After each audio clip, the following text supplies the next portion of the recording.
سورہ انبیاء کے اس حصے میں اللہ نے مختلف انبیاء کے تذکرے کیے اور ان کے دینی مقامات بیان فرمائے۔ مسئلہ تو پیغمبروں کے سامنے ہمیشہ ایک ہی رہا ہے، اور وہ اللہ کی توحید، اس کی وحدانیت، عظمت، الوہیت اور شہنشاہیت مطلقہ کا بیان رہا ہے۔ یہ مسئلہ اتنا بڑا ہے کہ اگر ساتوں آسمان اور ساتوں زمین دوسری طرف پلڑے میں ڈالے تو وہ ہلکے ہیں، یہ مسئلہ بھاری اور لذیذ اور عزت کا اتنا ہے کہ ساری نعمت ایک طرف اور مسئلہ توحید کی چاشنی دوسری طرف۔ اسی طرح مصائب و آلام اور شدائد بھی اہل اللہ پر اس مسئلے کی وجہ سے آئے۔ اللہ نے پیغمبروں کا جو ذکر کیا ہے، بہت سارے پیغمبر ہیں، موسیٰ علیہ السلام ہے، ہارون علیہ السلام ہے، ابراہیم علیہ السلام ہے، لوط علیہ السلام ہے، نوح علیہ السلام ہے، داؤد علیہ السلام ہے، سلیمان علیہ السلام ہے، ایوب علیہ السلام ہے، حضرت اسماعیل، ادریس اور ذوالکفل ہے۔ ان کے عجیب دو مقام بیان کیے ہیں۔ ایک صبر کے معنی ہے مقصد پر ڈٹنا اور جمنا، اگرچہ بت ہے جماعت کے آستینوں میں، مجھے ہے حکم ازاں لا الہ الا اللہ۔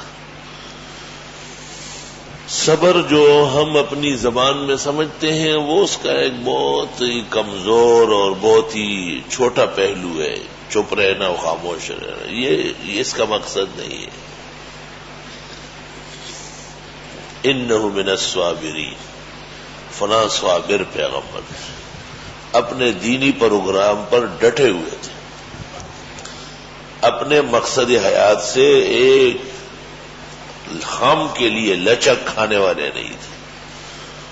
مستقل مقام ہے، بالصبر والیقین تنال الامامۃ فی الدین، ایمان اور صبر سے ہی مقامات ملتے ہیں۔ نامی کوئی بغیر مشقت نہیں ہوا، 100 بار جب عقیق کٹا تب نگی ہوا۔ کسی بھی کام میں جب تک استقامت نہ ہو، خواہ وہ دین کا کام ہو، دنیا کا ہو، انسان سرفراز نہیں ہوگا، بیچ میں رہ جائے گا، ذلیل ہو جائے گا، بے عزت ہو جائے گا۔ کسی بھی کام میں جب ہمت ہو اور دینی پروگرام پر ڈٹنا ہو۔ امام احمد ابن حنبل رحمۃ اللہ علیہ مسئلہ خلق قرآن میں مستعصم کی طرف سے سزایاب تھے، تکلیفیں اٹھاتے تھے بہت زیادہ، بیان کرنے کی نہیں۔ ایک جواری پولیس پکڑ کے لے جا رہی تھی،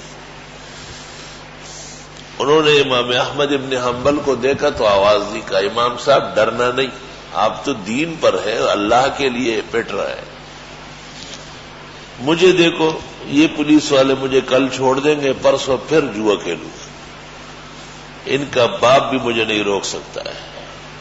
تو میں دنیا کے کاموں میں اتنی ہمت باندھا ہوا ہوں جو صرف پیٹ تک ہے، آپ کا پیچھے تو پوری امت ہے، اللہ کی رضا ہے، آپ کے ساتھ خوشنودی ہے۔ امام احمد فرماتے ہیں کہ مجھے ہمت ہو گئی، خدا کا کرنا یہ تھا کہ انہی دنوں میں رہائی نصیب ہو گئی۔ ظالم بادشاہ مر گیا اور اس کے بعد منصف آیا۔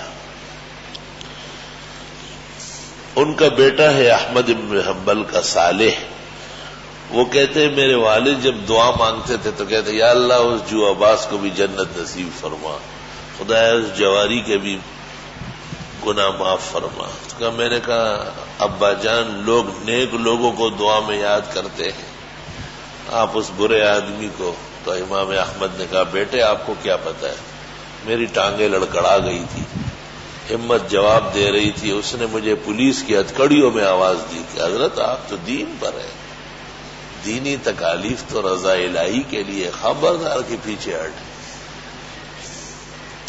اس لیے اس کی نصیحت سے مجھے بڑی ہمت ہوئی.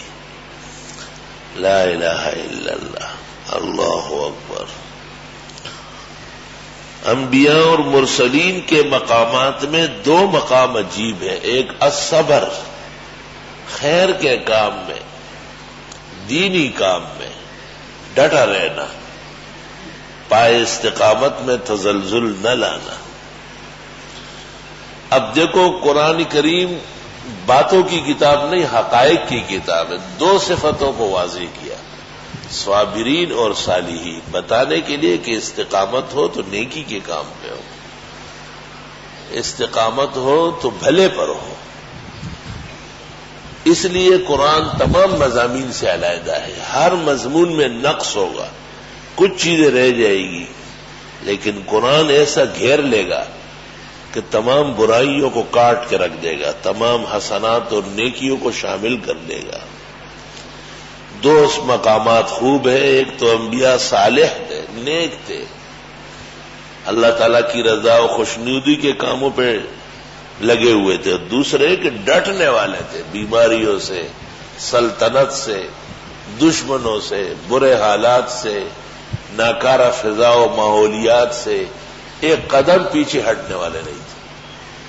کانوا صابرین و کانوا صالحین، اعلیٰ درجے کے مستقل مزاج تھے اور نیکی کے کاموں میں خوب راسخ تھے. الحمدللہ رب العالمین. نستغفرک اللہم ونسألک السلام والعافیہ. آتنا فی الدنیا حسنہ وفی الآخرۃ حسنہ وقنا. اللہم انا نسألک العفو والعافیہ فی الدنیا والآخرہ. اللہم انا نعوذ بک من جمیع المحن والفتن ما ظہر منها وما بطن.